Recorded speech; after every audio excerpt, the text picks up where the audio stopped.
Anything Combat with Johnny K. But it's anything combat, though. Welcome back, combatants to the Anything Combat Show. I'm your host, Johnny K. Today on the show, we have MMA coach, pro fighter, social media personality, Samir Aliev. Welcome to the show, Samir. Thank you very much. Thank you for the opportunity. Samir, let me know, where did you first originate from your culture, from your identity, and your nation? I am Azerbaijani originally, but the most of my life I live in Moldova because my mom is from Moldova, but my father is from Azerbaijan. Did you do more training in Moldova or Azerbaijan? Moldova. Whole life I train in Moldova. My father is the former Sambo wrestler, and he helped me to become better in this kind of sports. Did he push you into MMA? No, this is my decision, my own decision. Yesterday I had a speech and I talked about it to people that this was my decision because in MMA we have much freedom, more freedom than in wrestling because wrestling has a lot of restrictions,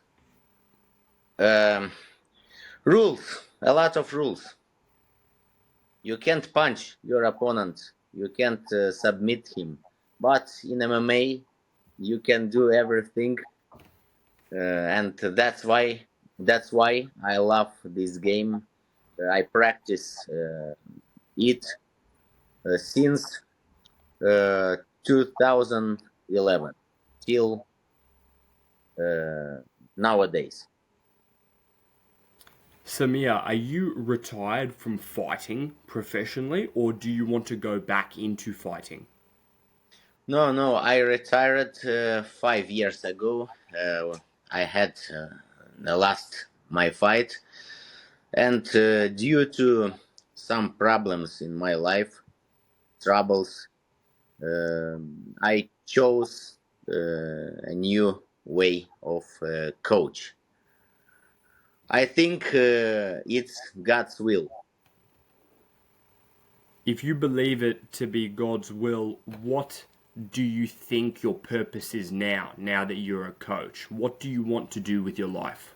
I want to show to my students a proper way without mistakes because I didn't have coaches since I started train MMA.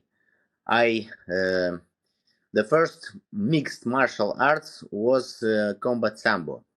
There I had a very good coach, but my team, I had some problems with my team because I started my professional career, my first bout, and they didn't pay me. So I decided to go away from this gym, and I didn't trust anyone. I started my own path, combining the work of coach to make some money and to be a fighter. And it was a very good first 3 years. I was the number one ranked professional fighter in Moldova. But after my shoulder injury, I fell. I couldn't recover my level, my previous level of fighter's level. So now I'm a coach with a lot of mistakes, but because due to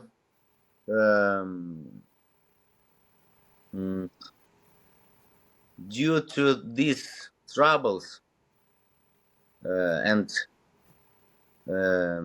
exploring everything by myself without coaches, I created my own path and my own vision with a lot of techniques that you can't see in other gyms. Uh, uh, in fights and etc. This is my own style. And how do you think that you developed that style? You had the Combat Sambo experience, you've had the MMA experience. Of course, you know, you've done a lot of freestyle wrestling. Is there any component of your game where you focused a lot on judo? Because I know that Combat Sambo, you tend to do a lot of judo throws in general, but I'm asking you from specifically judo perspective, did you specialize in that at any point? Yes, of course. I drilled a lot of techniques from judo when I started to train in Combat Sambo, but I had a different base, wrestling freestyle, and it's hard to change your strategy when you grew up using this style like wrestling. This is a very good base. Now I completed this game at all. Now my wrestling continues with relentless pressure control, like we can see in fights. Uh, of Khabib's fights, Hamzat's fights, and similar fighters who use this strategy. Why do you think that there's been such a difficulty with MMA grappling now that the sport has evolved and we're seeing fighters like Chimaev and Makachev and Khabib utilizing their MMA grappling systems with ground and pound and submissions and transitions? Why do you feel that people are struggling with their MMA grappling system? Why isn't it taught correctly? First of all, the main mistake is when you throw your opponent on the ground. You don't need to leave any centimeter of space, but they allow to their opponents to create space. When you leave space, you don't control it. So obviously your opponent will counter. You will find some keys to neutralize your game. You have to work to press your opponent tight, and we don't need to engage in direct resistance. This is one of the main, the most repeated mistakes, because that way you spend a lot of energy, but you need to be smart, to be a step ahead. This way you put your opponent in situation when he has to work without stop. And if you control everything, your opponent don't find keys to counter you. He gets tired. That's why we see Hamzat's, Islam's, Khabib's opponents, they all are very tired and psychology broken, mentally broken. I think that for the grappling styles right now, Merab Dvalishvili, he says, he quotes that judo was a really big influence on his style, And for the other guys, like your Hamzat and your Khabib, where it's a lot of freestyle wrestling with the double legs shooting, one grappling art that I feel like hasn't been talked about is the Greco-Roman wrestling with the body trips and the body locks. We've seen, Kazakhstani fighter Shavkat Rakhmonov, he uses that very well. It shows that if he's an undefeated fighter, you can utilize those types of Greco positions within MMA by utilizing the knees also. So I just feel like more people should kind of utilize Greco-Roman, and it's not really talked about. Another fighter that I've seen doing it very well is the Swedish gentleman Gustafsson, the new guy at welterweight. So I do see a situation where Greco is underutilized right now. MMA is evolving and updating every day. I think we, all the community fighters, coaches, we've just started to find the proper ways, because this kind of sports is very young, and I think Greco-Roman throws, transitions, body locks are underestimated. Recent I started to teach it to my students to use it, and I see how good is this. For example, if you catch your opponent in a body lock, you control him better. Look at Hamzat's transitions. He shoots. This is a very good strategy. Pay attention.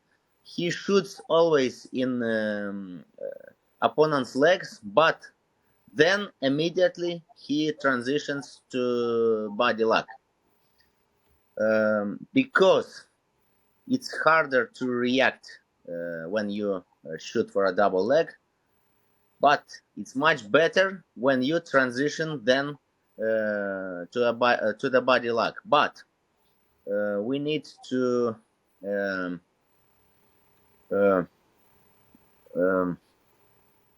consider that fact. If you shoot like Hamzat, you need to have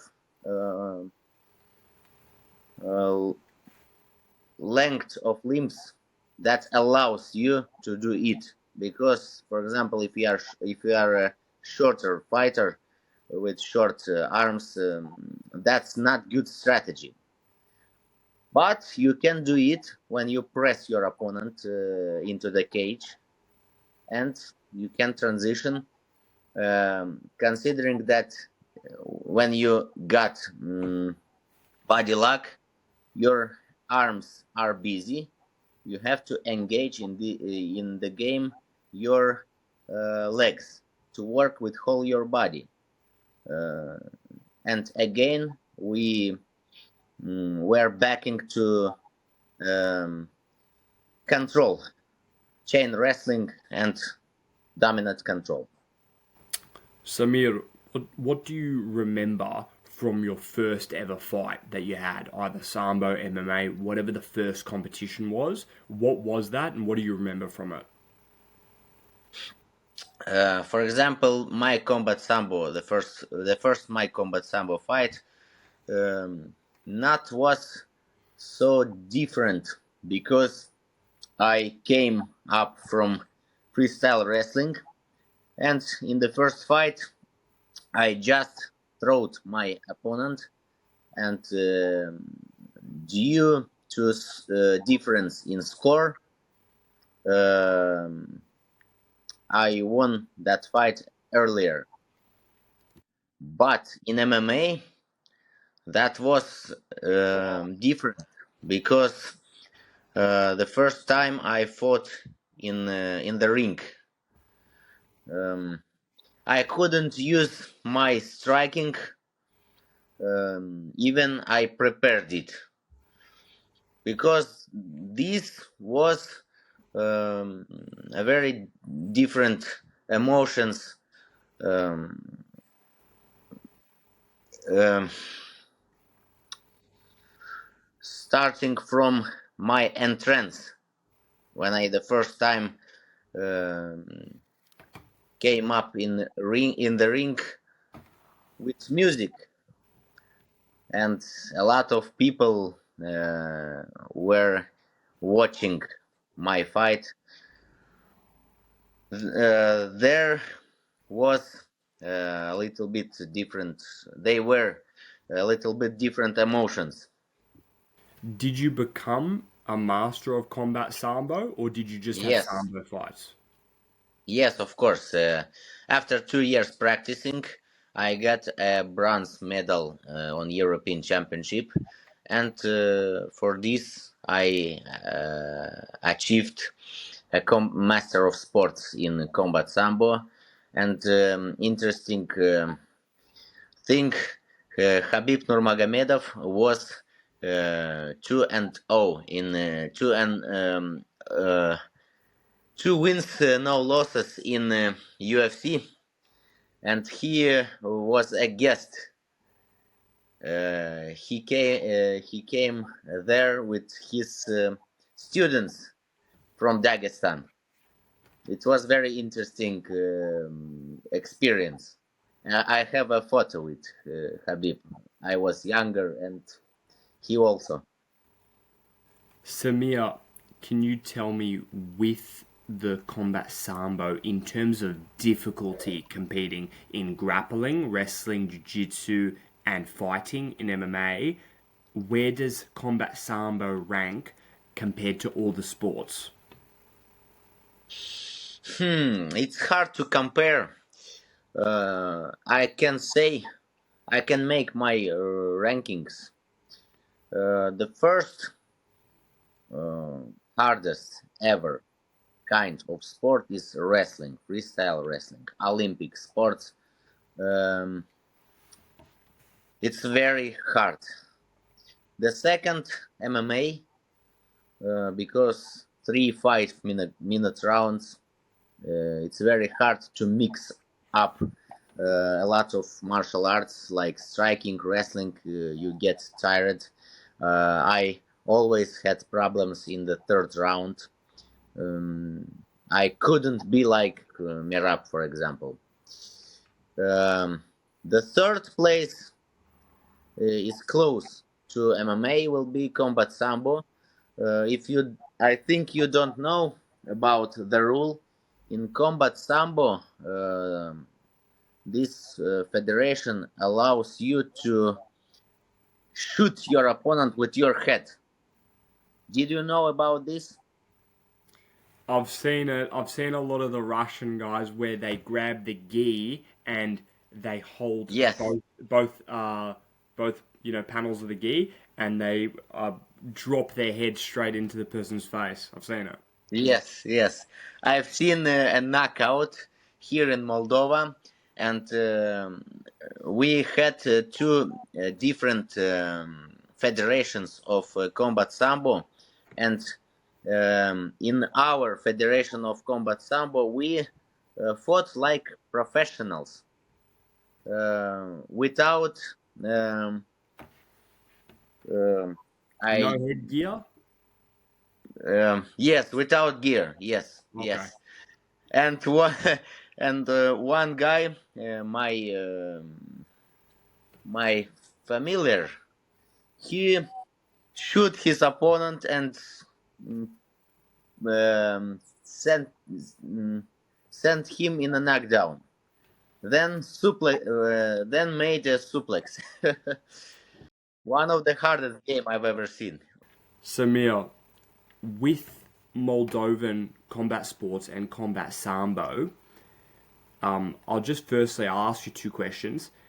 The first one is I'll ask you if you saw the fight back in the day, Moldovan combat sports with Ion Kutelaba when he fought Azamat Mirzakhanov.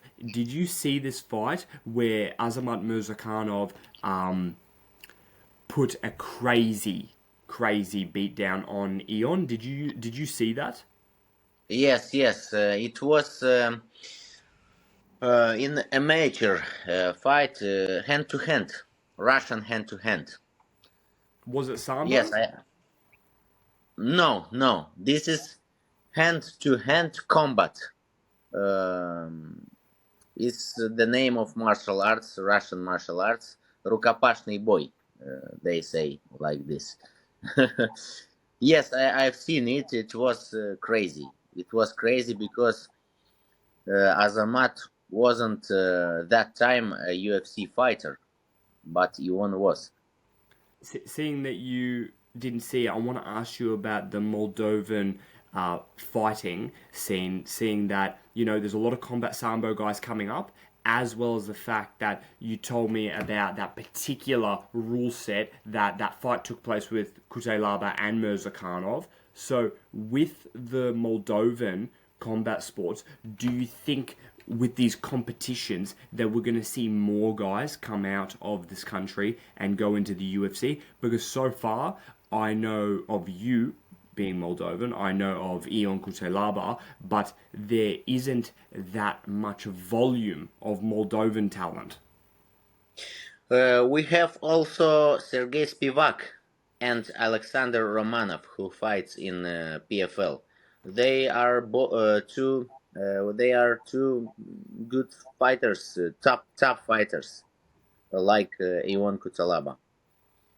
I think in future we we will show a lot of talents, especially in lightweight categories. We You have think so? we You believe specifically, lightweight, welterweight, around there, you think that more guys are going to come in? yes. Bantamweight, featherweight, lightweight. These three categories. It's harder because in this categories are a lot of fighters, a lot of technical, strong, resistant fighters. But I see how I noticed we have a few guys. We need to work on it to show how talented and hard workers are Moldovan fighters. Samir, do you think that you were a better coach than fighter?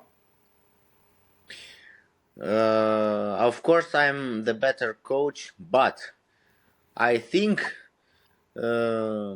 if I would have a coach when I was young, since 20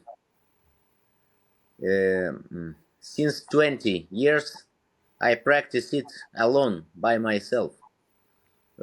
I think I have every physical and mental, technical arsenal to become a very good fighter. But like I said, that's God's will, and my path is to be coach to motivate younger people to lead, to show him how you need to achieve your goal properly, how to include your discipline in your life as you drink water, as you sleep, as you eat. The same way you have to train if you want results. That's why we see a lot of Dagestani fighters, because they don't do everything else. You have mentioned your lack of coaching, that you didn't have sparring partners and you didn't have coaches to help you. So Now that you're in a position to help the new generation and be their coach that you did not have, how does that make you feel? Uh, that's my destiny. I feel like this, and I don't know if in English I can say it and it will be correct, but who if not me? In Russia, we say in Russian we say like this: "Кто если не мы? Кто если не я?" I think you got it.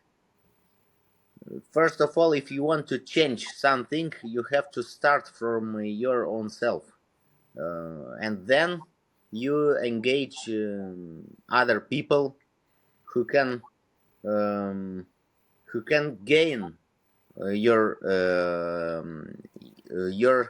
results, because it everything depends on just from one single from a single person. It will be hard. You have to create a system like Abdulmanap Nurmagomedov. This is my favorite coach. He created a very good system with lack of opportunities. They didn't have simple things in their gym like warm water, and I wanted to I can't repeat it. Obviously, this is the this is number one coach, but this is an example for me. Seeing that you didn't have that many coaches, the coaches that you did have that taught you a lot, which ones do you think had the biggest impact on the journey? A few coaches. Wrestling coaches. I had 5 persons who helped me, and I will never forget them. In Combat Sambo, I had one very good coach. I'm thankful to, and in grappling, I practiced about a year grappling during I practiced Combat Sambo. It was additional trainings. So I have, and my father always he supported me. He showed me a lot of interesting techniques. Unfortunately, he is not a fighter. He wasn't an MMA fighter, but everything connected with wrestling, he helped me, and I'm so thankful. That's all we have time for, ladies and gentlemen. Thank you, Samir, for coming on the show. Is there any final remarks you can say to everybody listening at home as we wrap up the podcast today? Thank you very much. It was a pleasure for me. This is my first podcast, and I'm glad to spend my time like this. I think in future we will repeat. I'm available for it. Follow Coach Samir on Instagram. Links will be in the description. And follow Anything Combat. We will see you all next time. I recommend it. Follow. Become a combatant.